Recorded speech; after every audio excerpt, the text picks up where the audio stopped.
Hello students, in the previous video under the heading voltage regulator, we tried to understand Zener diode as voltage regulator and we did some problem based on Zener diode as voltage regulator. Next is transistorized voltage regulator. Now instead of diode we will use transistors. So before going to the circuit of transistorized voltage regulator and understanding it, first we should have a basic knowledge of transistor. I have shared these videos with you when I when I explained you paper 2 chapter 3 logic families. I gave you two videos, one for diode and one for transistor, entirely based on transistor operation. But again I will explain you the same thing before we go and understand this circuit. Okay, so the transistors are of two types, NPN and of course PNP. Okay, that means in NPN, P region is sandwiched between two N region. Okay, and there are three terminals which are taken out. It is called as emitter, this is called as base, and this is collector. On the same lines we have one more transistor PNP, where N region is sandwiched between two P region, and the three terminals which are taken out is again emitter, base and collector. Okay, now when you understand the operation, if you remember that when the transistor is connected in the circuit, it is very important that emitter base junction should be forward bias and collector base junction should be reverse bias. Okay, so emitter base junction should be forward bias and collector base junction should be reverse bias. So what should be the polarity over here?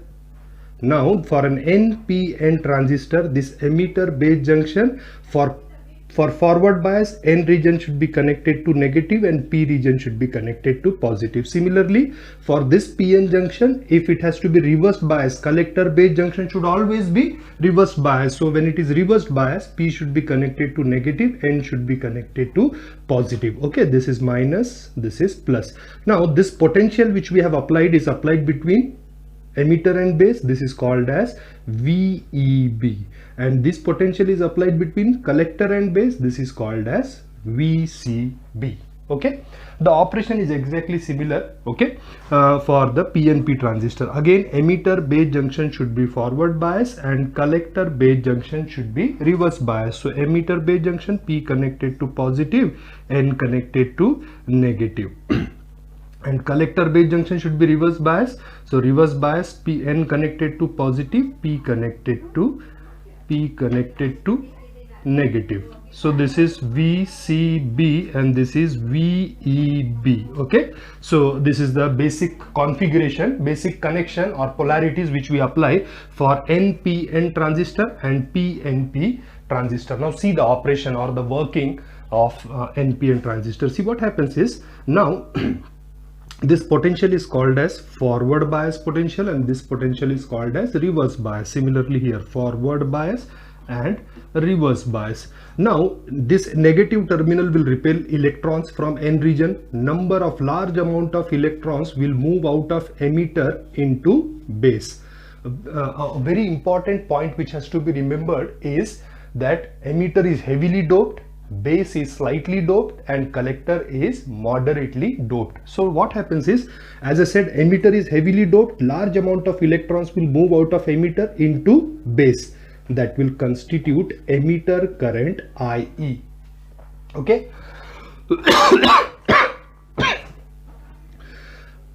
Out of that large amount of electrons, few electrons will recombine with holes in the P region, which will constitute base current IB. And remaining all the electrons will move into collector and get attracted by the positive terminal, which will be constituting collector current IC. Now out of 100% of emitter current, only 2% goes into base, 98% goes into collector. So we say IE is equal to IC. Okay, IE is equal to IC. And now when you draw the symbolic representation, see this is the symbolic representation of a transistor. Now this, of course, this terminal is base, this one is collector and this one is emitter. To identify emitter, you have to see the terminal with arrow mark, which will be always emitter. Now the arrow mark defines the current which will be flowing in the circuit. Just look at this loop. See what happens is in this, as I said, I told you that electrons will move out of emitter into base and then go into collector and then attracted towards the positive terminal. But electrons being negatively charged will always move from negative to positive, right?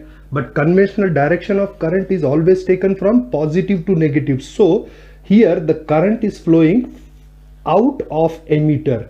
That is why the arrow mark outward. If the arrow mark outward, this we say this symbolic representation is for NPN transistor. Let us try to understand the same thing for PNP transistor. As I said, emitter base junction should be forward bias, collector base junction should be reverse bias. Positive terminal will repel holes from P region. As emitter is heavily doped, large amount of holes will move out of emitter into base, which will constitute emitter current IE, okay, which will constitute emitter current IE, and these holes will recombine with the electrons. As base is slightly doped, only few electrons will be available, so holes will recombine with electrons, which will constitute base current, and remaining all the holes will move into collector and get attracted by the negative terminal, which will constitute collector current IC. So the equation remains the same. IE is equal to IB plus IC. Also here, 100 out of 100% emitter current, only 2% goes into base, 98% goes into collector. Therefore we say IE is equal to IC. Okay, so this is the basic operation of NPN and PNP transistor. Now here what you can see is how the current will flow in forward bias condition, positive to negative. That means current is entering into the emitter, so arrow mark inward. This is emitter, this is base, and this is collector. So this is symbolic representation of PNP transistor. So whether if you either you use NPN or PNP, the operation remains the same. Only when you use the transistor in a circuit, the symbolic representation of are utmost importance. Now in the circuit which I am going to design, we are going to use only NPN transistor. Okay, so this is the symbolic representation I am going to use for transistorized voltage regulator. Now please listen to me very, very carefully. This is very important to what we are going to understand now. Now, as I said, emitter base junction should always be forward bias, collector base junction should always be reverse bias. Now, suppose the forward bias voltage increases. What does that mean? In both the cases, when I say forward bias increases, that means more potential is applied between emitter and base. In both the cases, more charge carrier will move out of emitter into base. That means in case of NPN it will be electrons, in case of PNP it will be holes. More charge carrier will move out of emitter. That means IE will increase. Okay, and of course in both this equation what we said is IE is almost equal to IC. So if forward bias voltage increases, IE increases, therefore IC increases. I will write it separately over here. If forward bias voltage increases, we know IE increases. As IE is equal to IC, IC increases. Similarly, what happens if the forward bias voltage decreases? If forward bias voltage decreases, less charge carrier will move out of emitter into base, both the conditions. That means less amount of charge carrier will move into the collector. So IE will, forward current IE will decrease, therefore IC will decrease. Now this much information is more than enough for you to understand transistorized voltage regulator. Okay.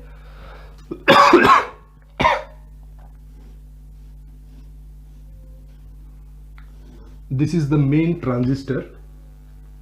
We call it as Q2. We call it as series pass transistor. Okay, series pass transistor. That means all the input will be transferred to the output through this transistor Q2. Now operation of Q2 is controlled by one more transistor. We call it as Q1.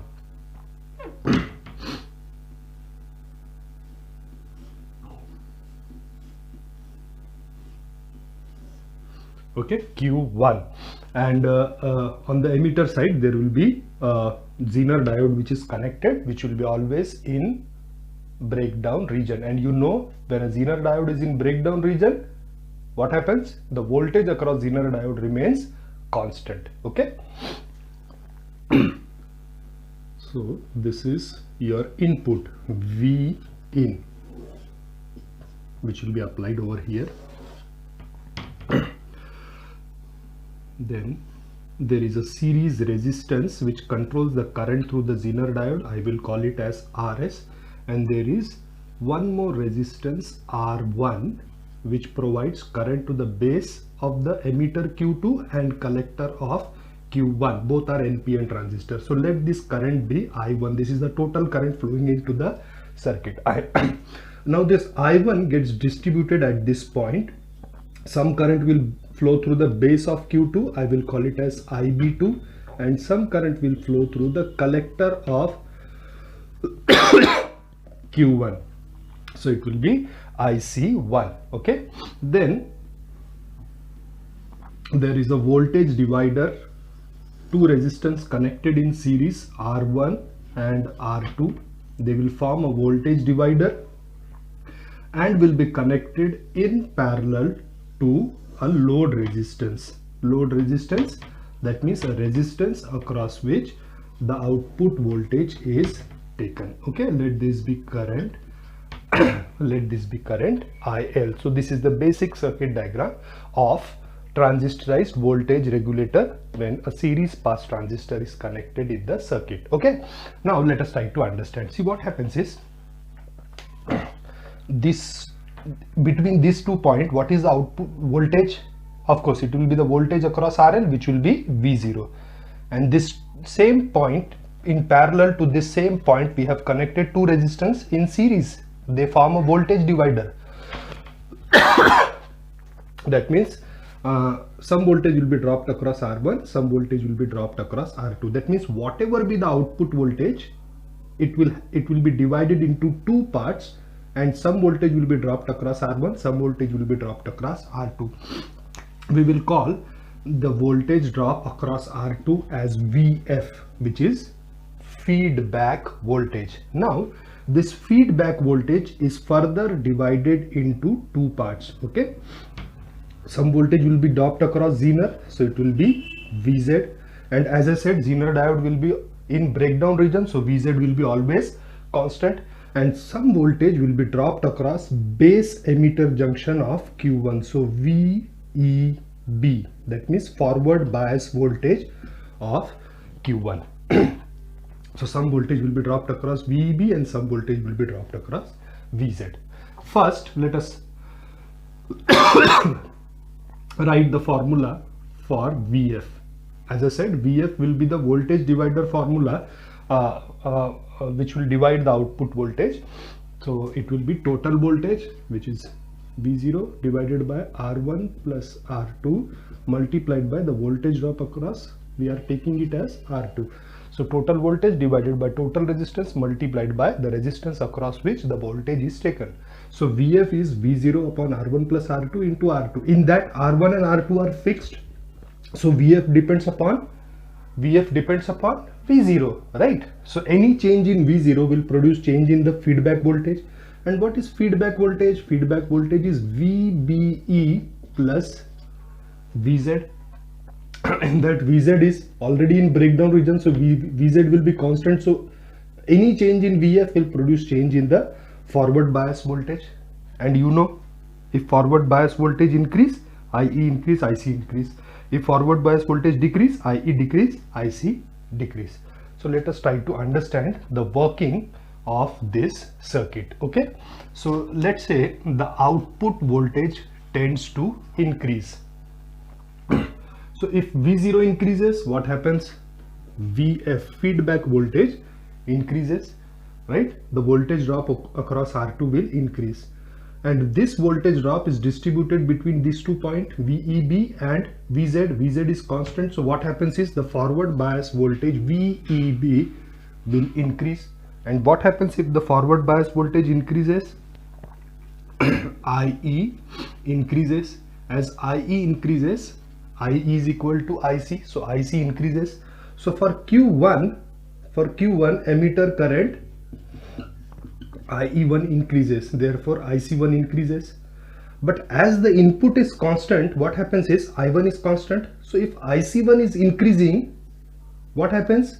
The increase in IC1 comes from decrease in IB2, which is the base current or operating current for transistor Q2. So if IC1 increases, if IC1 increases, IB2 decreases, right? Because as input is constant, I1 is constant. If I1 is constant, IC1 increase in IC1 will come from decrease in IB2. And if IB2 decreases, base current of Q2 decreases, the transistor will conduct less. And if the transistor is conducting less, that means IL will decrease, right? IL will decrease. And what is the formula for output voltage? V0 is equal to IL multiplied by RL. RL is also fixed. So if IL decreases, V0 decreases, output voltage decreases.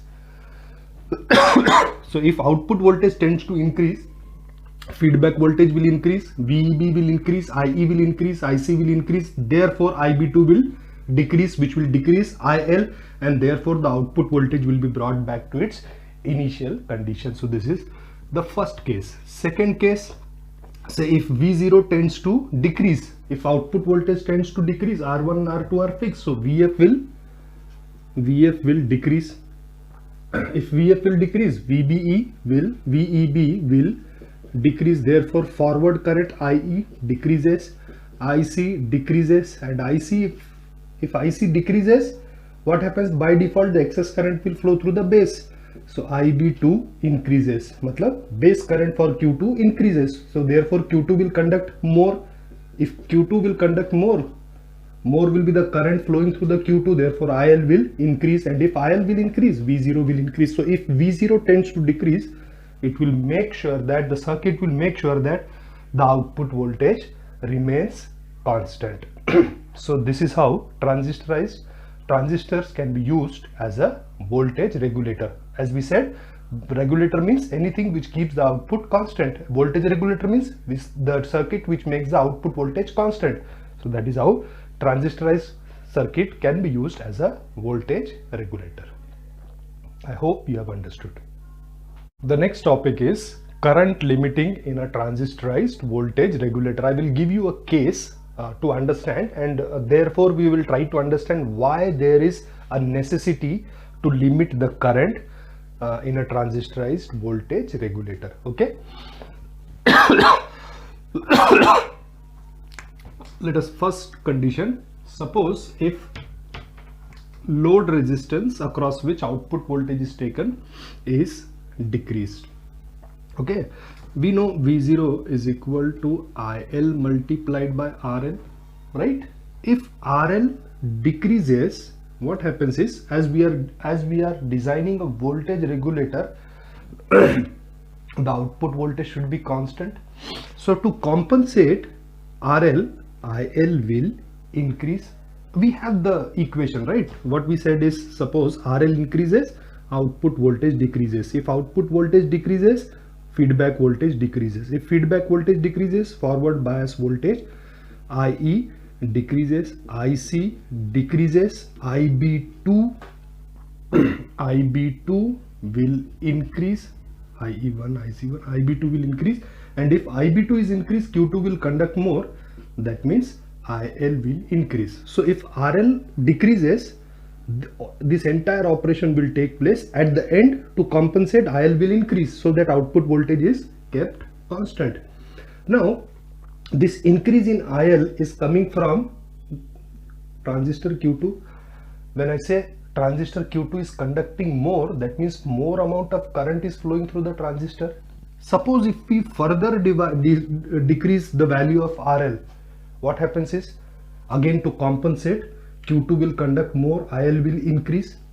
Yes, to compensate, IL will increase, and therefore Q2 will conduct more. That means more and more current is flowing through Q2. And if by mistake we make RL equals to 0, if resistance is 0, see output voltage is IL multiplied by RL. So IL will be V0 upon RL. So if by mistake RL is short circuited means at that point the resistance is 0. So if that is 0, current will be infinite, and that current will be infinite through your series pass transistor, which is the main component of your voltage regulator.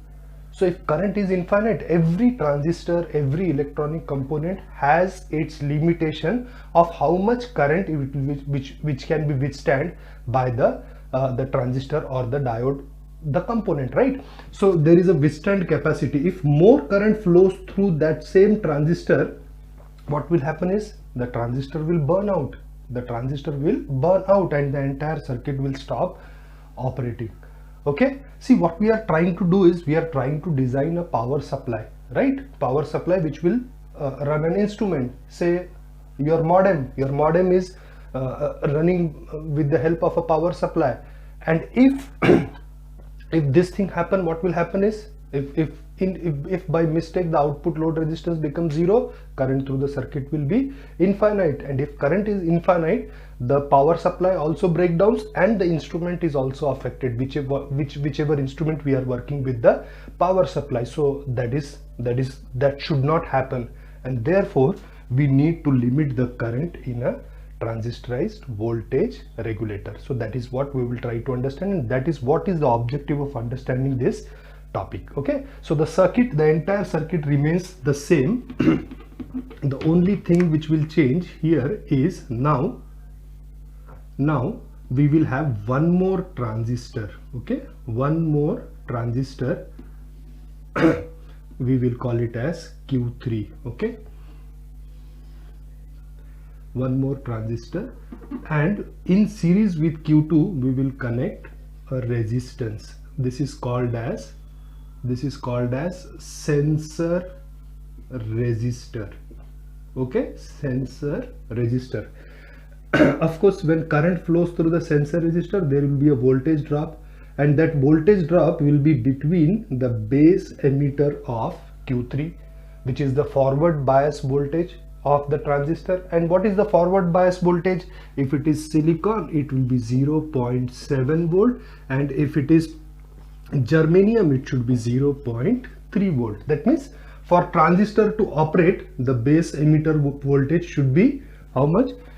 If it is a silicon transistor, it will be 0.7 volt. If it is a germanium transistor, it will be 0.3 volt. We will consider that all the transistors used is of silicon. So what is the base emitter voltage required to operate?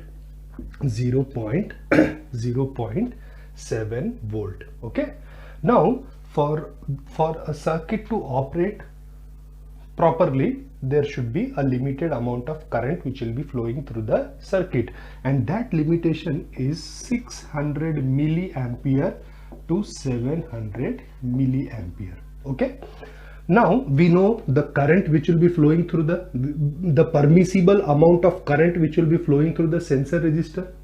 Okay, so we will select the value of R in such a way that for this amount of current, the voltage drop across R is 0.6 volt.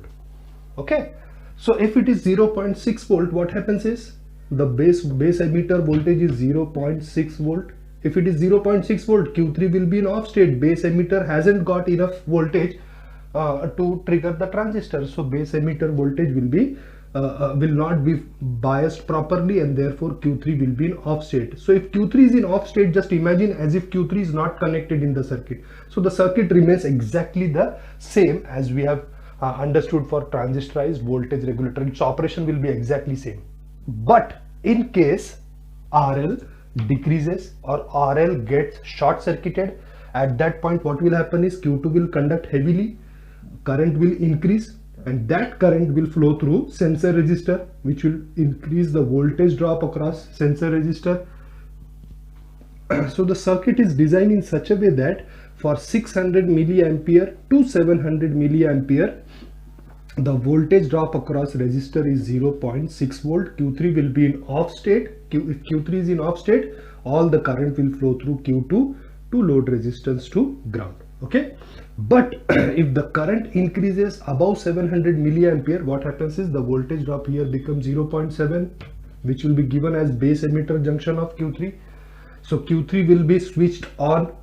Now as soon as Q3 is switched on, as I said, when Q3 is switched off, all the current is flowing through Q2, but as soon as Q3 is switched on, there is one more path for current to flow, right? It will flow like this, it will flow through Q3 and then it can flow to the ground. That means you are giving an additional path for current to flow. So whatever be the additional current, all that current will flow through Q3 load resistance to ground. That means current through Q2, that is series pass transistor, will always be limited to 600 milliampere to 700 milliampere. So by introducing Q3 transistor, we are limiting the current which will be flowing through the series pass transistor and thus avoiding destruction of series pass transistor and our power supply. So I hope you have understood the concept of current limiting in a transistorized voltage regulator.